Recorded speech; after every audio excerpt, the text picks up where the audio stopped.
Welcome to the bird media. నేను మీ Pawan Krishnamurthy.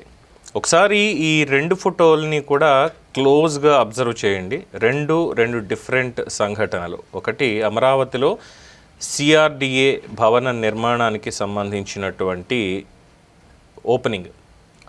CRDA భవనాన్ని ప్రారంభోత్సవ కార్యక్రమం నిర్వహించుకున్న చక్ర దగ్గర పైలాన్ లేదంటే శంకుస్థాపన చేసిందో మనకి ప్రారంభోత్సవ కార్యక్రమం ఉంటుంది కదా, దాంట్లో ప్రోటోకాల్ ఏదైతే వేశారో ఆ ప్రోటోకాల్కి సంబంధించినటువంటి అంశం.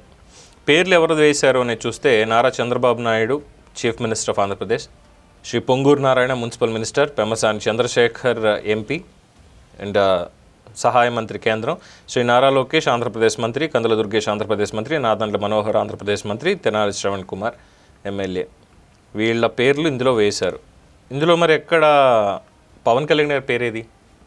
డిప్యూటీ సీఎం పవన్ కళ్యాణ్ గారి పేరేది? అది సిఆర్డిఏ భవనం, capital region development authority, Amaravati. ముఖ్యమంత్రి రాష్ట్రానికి ముఖ్యమంత్రి Nara Chandrababu Naidu garu, deputy chief minister Pawan Kalyan garu. అంటే ప్రారంభోత్సవం చేయుచున్న వారు మాత్రమే అని చెప్పి ఏమైనా వేశారా అక్కడ?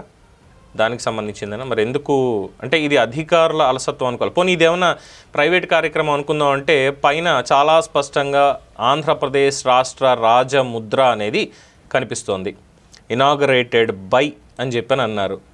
గౌరవ సూచకంగా గౌరవార్థంగా ముఖ్యమంత్రి పేరు వేసినప్పుడు ఖచ్చితంగా అక్కడ వేయాల్సినటువంటిది. ఎందుకంటే నిన్న ప్రధానమంత్రి రాలేదు. ప్రధానమంత్రి గారు వచ్చి ఉంటే ప్రధానమంత్రి గారిది వేసి ఉండేవాళ్ళు.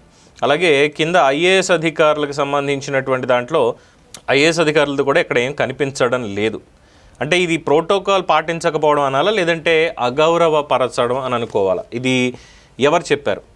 ఇందులో డిప్యూటీ సీఎం పవన్ కళ్యాణ్ గారి పేరు వేయొద్దు అని ఎవరు చెప్పారు? ఎందుకని వెయ్యలేదు? ఇది నిన్నటి నుంచి కూడా చాలామంది సామాజిక మాధ్యమాల్లో సర్క్యులేట్ చేస్తున్నటువంటిది. అలాగే ఇంకొక ఫోటో కూడా ఉంది. ఆ ఫోటోలో మనం చూసినట్టయితే పిఠాపురం నియోజకవర్గంలో తారు రోడ్డు నిర్మాణం అంచనా విలువ 75 లక్షలు. ఆంధ్రప్రదేశ్ ప్రభుత్వం పంచాయతీరాజ్ మరియు గ్రామీణాభివృద్ధి సంస్థ, అంటే పవన్ కళ్యాణ్ గారి శాఖ. ఇది 5 ఏప్రిల్లోనే జరిగింది ఈ కార్యక్రమం. మరి అందులో కూడా దీన్ని సర్క్యులేట్ చేస్తూ ఇక్కడ మేము మర్చిపోలేము, చంద్రబాబు నాయుడు గారి పేరు లేదు అని అంటూ నిన్న ఏదైతే సిఆర్డీఏ దాంట్లో పవన్ కళ్యాణ్ గారి పేరు లేదో దానికి సంబంధించి దీన్ని సర్క్యులేట్ చేస్తున్నారు. సో దీంట్లో ఏం చేశారు? కొణిదెల పవన్ కళ్యాణ్ గారు గౌరవ రాష్ట్ర ఉప ముఖ్యమంత్రులు పంచాయతీరాజ్ గ్రామీణాభివృద్ధి శాఖ మంత్రి గారి సారథ్యంలో అని చెప్పి పైన రాసి పిఠాపురం నియోజకవర్గంలో చేపట్టిన అభివృద్ధి పనులు ప్రారంభకులు శ్రీ కొణిదెల నాగేంద్రరావు నాగబాబు, గౌరవ శాసనమండలి సభ్యులు, విశిష్ట అతిథులు శ్రీ పొంగూరు నారాయణ, పిడుగు హరిప్రసాద్, విప్పర్తి వేణుగోపాలరావు, సానా సతీష్, తంగేళ్ల ఉదయ్ శ్రీనివాస్, శ్రీమతి కరి పద్మశ్రీ, పేరాబత్తుల రాజశేఖరం, వేములపాటి అజయ్ కుమార్, బుర్రా అనుబాబు, కన్నాబత్తుల కామేశ్వరరావు, అయ్యరాజు, సిరిపురపు ఎర్రయ్యమ్మ, కసిరెడ్డి శివజ్యోతి, ఇలాగ మొత్తం అందరూ కూడా మండల ప్రజా పరిషత్ నుంచి కిందంతా కూడా పేర్లు వేసుకుంటూ వచ్చారు. ఇందులో ఎక్కడ ముఖ్యమంత్రి గారి పేరు లేదు. ఇందులో కూడా పైన రాష్ట్ర ప్రభుత్వం పంచాయతీరాజ్ శాఖ అన్న దాంట్లో రాష్ట్ర ప్రభుత్వం యొక్క అధికారిక రాజముద్ర అనేది ఇక్కడ స్పష్టంగా కనిపిస్తోంది. ఈ కార్యక్రమానికి తార్ రోడ్డు ప్రారంభానికి మున్సిపల్ మినిస్టర్ నారాయణ గారు ఏమీ వెళ్ళలేదు. సరే, మిగతా వాళ్ళు వెళ్ళారు. శాసనమండలి విప్ కావచ్చు, మిగతా వాళ్ళు వెళ్ళారు. ఇలాగ కొంతమంది ఉన్నారు. అలాగే వీళ్ళు అక్కడ ఉన్నటువంటి లోకల్ పిఠాపురంలో వర్మగారు కావచ్చు, మిగతా వాళ్ళు. ఇందులో వర్మగారి పేరు కూడా అక్కడ, సరే వర్మగారి కంటే అక్కడ అధికారం అంటే ఏది లేదు కాబట్టి ఆయన పేరు వేయకపోయినా పర్వాలేదని అనుకోవచ్చు. ఇక్కడ ఏమవుతుందంటే ఈ ప్రోటోకాల్ అన్నటువంటి పేరు దగ్గర చాలా స్పష్టంగా చెప్పాల్సి వస్తుంది. మళ్ళీ చంద్రబాబు నాయుడు గారికి పవన్ కళ్యాణ్ గారికి వాళ్ళ ఇద్దరి మధ్యలో ఉన్నటువంటి ఆ అనుబంధం చాలా బలంగా ఉంది. ఇద్దరు చాలా బలంగా కోరుకుంటున్నారు ఆంధ్రప్రదేశ్ రాష్ట్ర అభివృద్ధిని, సంక్షేమాన్ని, రాష్ట్రాన్ని అన్ని రకాలుగా కూడా ముందుకు తీసుకెళ్ళాలి అనేటువంటి ఒక పంధాలో ఇద్దరు కూడా పనిచేసుకుంటున్నారు. ఏ వేదిక దొరికినా సరే పవన్ కళ్యాణ్ గారు చాలా హుందాగా, గౌరవంగా చంద్రబాబు నాయుడు గారి నాయకత్వంలో మనం పనిచేయాలి. ఆయన నాయకత్వం, ఆయన విజన్ అనేది లేదు, ఆయన ఎక్స్పీరియన్స్ అనేది మనకి ఖచ్చితంగా అవసరం. ఇంకొక 15 ఏళ్ల పాటు ఈ కూటమి అధికారంలో ఉండాలి. అప్పుడే ఆంధ్ర రాష్ట్రాన్ని సమున్నతంగా నిలబెట్టగలుగుతాము. ఇప్పటికే 20 ఏళ్ళు వెనక్కి వెళ్ళిపోయింది గత 5 ఏళ్ల పాలనలో. దాన్ని మళ్ళీ ఎస్టాబ్లిష్ చేసుకోవాలి అంటే సమర్థవంతమైనటువంటి నాయకత్వం ఉండాలి. కాబట్టి నేను చంద్రబాబు నాయుడు గారికి మద్దతు ఇచ్చాను. ఆయన అడుగుజాడల్లో, ఆయన ఆలోచనతోటి నేను ట్రావెల్ చేస్తున్నాను అని చెప్పి ప్రతి క్షణం ఎక్కడ అవకాశం దొరికినా అక్కడ చెప్తున్నారు. మరి ఎందుకని చెప్పి గౌరవం తగ్గుతోంది?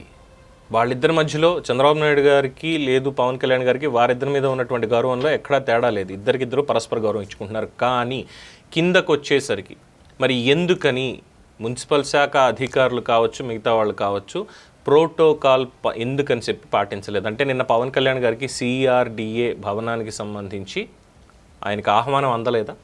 ఇది ప్రభుత్వ ఆహ్వాన పత్రిక ఏమైనా ఉందా అసలు? అక్కడ కేవలం చంద్రబాబు నాయుడు గారే చేస్తున్నారు కాబట్టి ఇది అని చెప్పాల్సి వచ్చిందా? ఏమైనా సమాధానాలు చెప్పగలుగుతారా? సో ఇక్కడ గౌరవం అనేది ప్రతి ఒక్కళ్ళు కూడా మొత్తం ఉన్నటువంటి 164 ఎమ్మెల్యేల్లో చంద్రబాబు నాయుడు గారిని, పవన్ కళ్యాణ్ గారిని మినహాయిస్తే 162 మంది ఎమ్మెల్యేలు, అలాగే ఉన్నటువంటి 21 మంది ఎంపీలు, ప్రతి ఒక్కళ్ళు కూడా గౌరవం అనేది ఇచ్చి పుచ్చుకోవాలి. అది ఏ కార్యక్రమం అయినా ఏదైనా సరే ప్రోటోకాల్ అనేది ఒకటి ఉంది. అంటే అనొచ్చు, పవన్ వాళ్ళిద్దరూ రాష్ట్ర ప్రజల గుండెల్లో చిరస్థాయిగా వాళ్ళ పేర్లు లిఖించుకున్నారు కదమ్మా, ఎందుకు ఈ శాసనాల మీద, శిలాఫలకాల వేటి మీద లేకపోతే దీని మీద ఎందుకు ఇంత డిస్కషన్ చేయడం అంటే, సోషల్ మీడియాలో కూడా ఇది జరుగుతోంది అన్న పాయింట్లు తీసుకోలేదండి. There is a protocol. నిన్న కూడా ఎవరో పెడుతున్నారు వేరే స్టేట్కి సంబంధించిన దాంట్లో IAS అధికారులను కాదని మిగతా వాళ్ళ పేర్లు ఎలా పెడతారు అని. ఒక ప్రోటోకాల్ అనేది ఉంటుంది. రాష్ట్ర ప్రభుత్వం హైరార్కీ ఏంటి అనేది. Chief minister is the head అయితే ఆయన తదుపరి ముఖ్యమంత్రి, డిప్యూటీ CM మినిస్టర్ మన పవన్ కళ్యాణ్ గారు చీఫ్ మినిస్టర్గా. ఆయనకి ఎన్నైతే అధికారాలు ఉన్నాయో, మరీ 100% కాకపోయినా ఆయనకి ఈక్వలెంట్గా పవన్ కళ్యాణ్ గారికి కూడా అధికారాలు అనేవి ఉన్నాయి. ఆయన 5 శాఖల్ని ఆయన మెయింటైన్ చేస్తున్నారు. ప్రతి దాంట్లోనూ కూడా పని చేస్తున్నారు. ఎక్కడా కూడా ముఖ్యమంత్రి గారి అన్నది లేదే, పెట్టకుండా వదలట్లేదే. కేవలం నాదే, నా శాఖలో నేనే చేస్తున్నాను కాబట్టి నా పేరు మాత్రమే ఉండాలని పెట్టుకోవట్లేదే. అంటే అధికారుల మధ్య సమన్వయం అనుకోవాలా, లేదు అంటే చెప్పి కావాలని కొంతమంది చేయిస్తున్నటువంటి అవమానం కింద దీన్ని భావించాలా? ఎందుకంటే దీనివల్ల కూటమికి ఎటువంటి ఇబ్బంది రాకూడదు, మళ్ళీ ప్రజలు కష్టాల్లోకి వెళ్ళకూడదు అన్నటువంటి దాంతో ఇది మొదటి హెచ్చరికగా చెప్తున్నాం. మొదటి హెచ్చరికగా. అలాగే పిఠాపురం నియోజకవర్గంలో ఏం జరిగినా అది కేవలం in the name of MLA అని మాత్రమే జరగదండి. రాష్ట్ర ప్రభుత్వం అనేది ఉంటుంది ఖచ్చితంగా. ఇప్పుడు రోడ్డు వేస్తోంది, పంచాయతీరాజ్ శాఖ వేస్తుంది అంటే పంచాయతీరాజ్ శాఖ వారి ఆధ్వర్యంలోని అనేక చోట్ల వేస్తారు, తప్పులేదు. కానీ ఇది రాష్ట్ర ప్రభుత్వం, రాష్ట్రానికి, రాజధానికి సంబంధించినటువంటి అంశం అయినప్పుడు, అది కేవలం ఒక నియోజకవర్గానికి సంబంధించింది కాదు, రాష్ట్రానికి సంబంధించిన అంశం అయినప్పుడు ఖచ్చితంగా ప్రోటోకాల్ అనేది పాటించాలి. మరి ఇది ఎవరికి తెలిసి జరిగింది, లేదు అన్యాపదేశంగా చేశారా, లేదు మర్చిపోవడం అంటే నిర్లక్ష్యమే. అయ్యో పొరపాటు జరిగిపోయింది అనడానికి లేదు. మర్చిపోయారు అంటే ఖచ్చితంగా దీన్ని నిర్లక్ష్యంగానే భావించాలి. ఇటువంటి తప్పులు, ఇటువంటి పొరపాట్లు రిపీట్ కాకుండా చూసుకోవాలి. వాళ్ళిద్దరి మధ్యలో ఎటువంటి పొరపాట్లు లేవు, కానీ పెట్టడం కోసం అని చెప్పి కొంతమంది కార్యకర్తలు, కొంతమంది నాయకులు నిర్విరామంగా కృషి చేస్తూనే ఉన్నారు. వాళ్ళు ఎవరి ట్రాప్లో ఉన్నారని నేను కొత్తగా చెప్పక్కర్లేదు. రాష్ట్ర సంక్షేమాన్ని కాంక్షిస్తూ చెప్పేటువంటి మాట, దయచేసి ప్రోటోకాల్స్ విషయంలో పద్ధతిని పాటించండి. ఆయనేమి నార్మల్ ఒక ఎమ్మెల్యే కాదు. పవన్ కళ్యాణ్ అనేటువంటి వ్యక్తి ఒక ఎమ్మెల్యే మాత్రమే కాదు. He is the deputy chief minister of Andhra Pradesh. He is the second highest position holder in the government of Andhra Pradesh. అది మర్చిపోయేటువంటి అధికారులు ఇప్పటికైనా కాస్త మీ మెదళ్ళకి పని పెట్టండి. ఎవరైతే మంత్రులు కావచ్చు, ఎమ్మెల్యేలు కావచ్చు, ఈ ప్రోటోకాల్ని మర్చిపోయే అధికారులు చెప్పింది ఏదో వేసుకుంటూ వెళ్ళిపోతున్నారు, లేదు కార్యకర్తలకు వదిలేస్తున్నారు, పిఏలకు వదిలేస్తున్నారు అనుకునేటువంటి వాళ్ళు కాస్త ఇప్పటికైనా కళ్ళు తెరవండి. లేదంటే భవిష్యత్తులో జరగబోయేటువంటి నష్టానికి ఎవరు మూల్యం చెల్లిస్తారు అనేది నేను కొత్తగా చెప్పక్కర్లేదు. దీని మీద మీ అభిప్రాయాన్ని కామెంట్స్ రూపంలో తెలియజేయండి. చూస్తూనే ఉండండి ది బర్డ్ మీడియా. ఈ వీడియో కనుక మీకు నచ్చినట్టయితే లైక్ చేయండి, షేర్ చేయండి, సబ్స్క్రైబ్ చేయండి. అలాగే పక్కనే ఉన్న బెల్ ఐకాన్ని క్లిక్ చేయండి.